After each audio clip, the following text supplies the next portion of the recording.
So it actually looks like there's going to be some changes with the iPhone 16 Pro, as every single year is going to have. And it looks like there's some decent upgrades that are going to be coming around for these devices. And I'm actually looking very forward to these, specific upgrades. Now, Ming-Chi Kuo, who's a fairly reliable leaker for the most part, has kind of stated what next year's iPhones are probably going to be bringing. Now, apparently for me, like I said before, I thought the 15s were pretty good upgrades. But now what's going on is that with the iPhone 16 Pro in particular, they're looking to be, a pretty big difference in the camera again this year. Now, every single year that basically comes out, all these iPhones typically get better and better upgrades. There's newer changes and newer things that are being, added, which we're always happy to see. But it looks like this specific year for the 15s, we saw a little bit of an improvement with those, cameras, and in particular with the iPhone, 15 Pro Max. That was a pretty big difference. But now it looks like because of these specific camera upgrades, Apple may end up doing that same exact thing for the iPhone 16 Pro next year. Again, we don't know, but that's just an idea. And because of these, improvement of these cameras,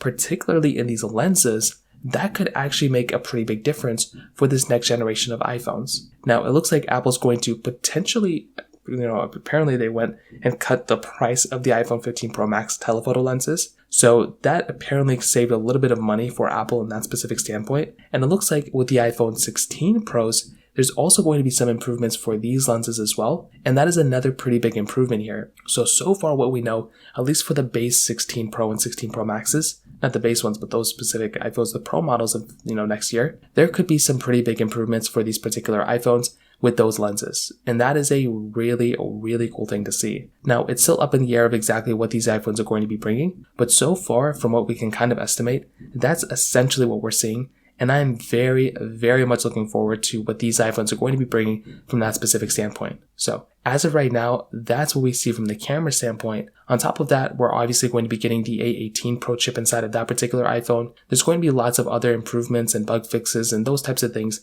going on with those devices as well. But once again, when I look at something like the iPhone 16 Pro, it's going to be a big upgrade. I'm very much looking forward to it. And I cannot wait for these iPhones to come out. Again, this is also probably going to be a year where we're going to see a price increase. So we're not really looking forward to that. I'm sure not a lot of people are going to be happy about it, but that's just another example and another thing that's basically going to be happening with those particular devices. So that pretty much covers it up there as well. If you have any other thoughts or questions, let me know in the comment section below. Hit the like button, that would mean so much, but definitely hit that subscribe button. More importantly than everything else, I love every single one of you guys. Hopefully I'll catch you guys in the next video. Peace out till then.